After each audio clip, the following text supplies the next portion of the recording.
মানে এই দুয়ের ভিতরে কি মাদ্রিদ আটকে গেছে? মানে বার্সার কাছে হারলো 2-0 গোলে, আপনারাও মৌসুমও পাচ্ছেন না 2 মৌসুম ধরে। মাদ্রিদের একজন প্লেয়ার আরেকজন প্লেয়ারের সাথে সংঘর্ষ করতেছে, এটা ডিফেন্ডই করবো না।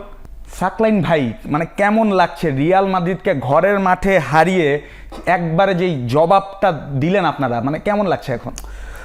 ট্রফি জেতাটা সবসময় অনেক আনন্দের, এবং সেটা যদি হয় আবার রিয়াল মাদ্রিদের বিপক্ষে, এক্স্যাক্টলি এল ক্লাসিকোতে রিয়াল মাদ্রিদকে হারিয়ে ডিসাইডিং ম্যাচে ট্রফি জেতাটা, এটা আসলে অ্যামেজিং একটা মোমেন্টস প্রত্যেকটা কুলার্সের জন্যই।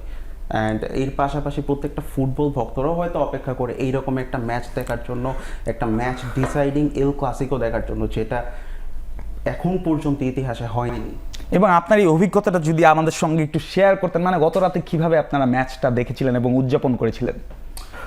থ্যাঙ্কস জুবের ভাই। অ্যাকচুয়ালি আমরা মেমেন্টো বার্সা প্রতি বছরই এল ক্লাসিকো এবং এর পাশাপাশি যত ধরনের বার্সেলোনার বড় ম্যাচগুলো থাকে সেগুলো আমরা লাইভ স্ক্রিনিং করার ট্রাই করি, অ্যান্ড আমরা সাকসেসফুলি গত রাতেও সেটা করেছি। এবার একটু ডিফারেন্ট ওয়েতে ট্রাই করেছিলাম, যেখানে আমাদের ম্যাচ স্ক্রিনিংয়ের পাশাপাশি ফুটসাল টুর্নামেন্টেরও অ্যারেঞ্জমেন্ট ছিল, অ্যান্ড সেখানে আমাদের অ্যাপ্রক্সিমেট 80-100 একটা গ্যাদারিং হয়েছিল, অ্যান্ড সেখানে আমরা 80-100 exactly. And most proud moments is যে আপনাদের 71ও সেই নিউজটা কভার করেছে, আমাদের সেই অনুষ্ঠানে তারা ছিল, সেই গেট টুগেদারে তারা ছিল।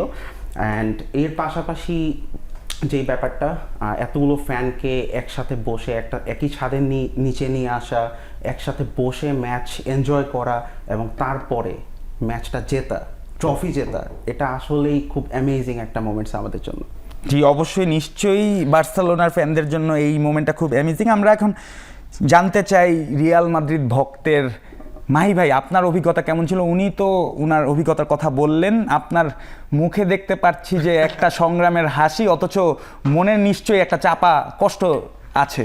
এই চাপা কষ্টটা আসলে অনেকদিন ধরেই, কারণ মাদ্রিদের সিচুয়েশন যদি এখন আমরা কথা বলতে চাই মাদ্রিদের সিচুয়েশন নিয়ে, মাদ্রিদ এই যে 2-0 স্কোর লাইনে যে হারটা, এটা আসলে সিচুয়েশন অনুযায়ী কিন্তু অনেক ভালো হয়। মানে এই দুয়ের ভিতরে কি মাদ্রিদ আটকে গেছে? মানে বার্সার কাছে হারলো 2-0 গোলে, আপনারাও মৌসুমও পাচ্ছেন না 2 মৌসুম ধরে। মানে মাদ্রিদে এখন যে ধরনের ক্রিটিক্যাল সিচুয়েশন যাচ্ছে, সেই হিসাবে ট্রফিলেস যাওয়াটা ইজ দ্য বেয়ার মিনিমাম আমার কাছে লাগে। কারণ মাদ্রিদের ড্রেসিং রুমেই যদি আমরা দেখতে পারি যে নিজেদের প্লেয়ারদের মাঝখানে দেয়ার ইজ আ ব্যাটেল, যেখানে মাদ্রিদের একজন প্লেয়ার আরেকজন প্লেয়ারের সাথে সংঘর্ষ করতেছে, এবং সেটা নিয়ে আমরা বেশি কথা বলতেছি রেদার দেন যে আমরা ম্যাচ কিভাবে জিতবো। তার মানে অলরেডি আমরা ওই ম্যাচ হেরে গেছি, তার মানে অলরেডি আমরা মোরালি ওই জায়গায় ডাউন। তো সেই জায়গায় মাদ্রিদ যে এই ম্যাচটা 2-0 গোলে, তাও এই ম্যাচের মধ্যে আমাদের ইম্পর্টেন্ট কিছু প্লেয়ার নেই। সাপোজ আমরা বলতে পারি ফেদেরিকো ভালভার্দে, যে কিনা দ্য ক্যাপ্টেন হিমসেলফ, যে কিনা এই সিজন না গত 3-4-5 সিজন ধরেই আমরা দেখতেছি যে একটা ইঞ্জিনের মতো কাজ করে। তো সে যখন মাঠের মাঝখানে নাই, বা আমি যখন আরো কিছু ক্রুশাল প্লেয়ারের কথা বলতে পারি, ইনজুরির কারণে অনেক আনএভেলেবিলিটি ছিল, তো এই ধরনের প্লেয়াররা না থাকার কারণে আমরা দেখতে পাচ্ছি যে মাদ্রিদ অলরেডি ডাউন। তো সেইখানে এই কনভারসেশনটা আসেই না যে মাদ্রিদ আসলে কতটুকু বার্সেলোনার সমান্তরালে ছিল, এর উপর বার্সেলোনার যে কোচ। কিন্তু তাহলে আপনারা মানে বার্সেলোনার যেই এত ট্রল করবে এখন, খুব স্বাভাবিক যে 2 ভক্তকুলের মধ্যে ট্রল হবে, খুব স্বাভাবিক। এটা ডিফেন্ড করবেন কি করে? এটা ডিফেন্ডই করবো না, ডিফেন্ডই করবেন না? ডিফেন্ডই করবো না।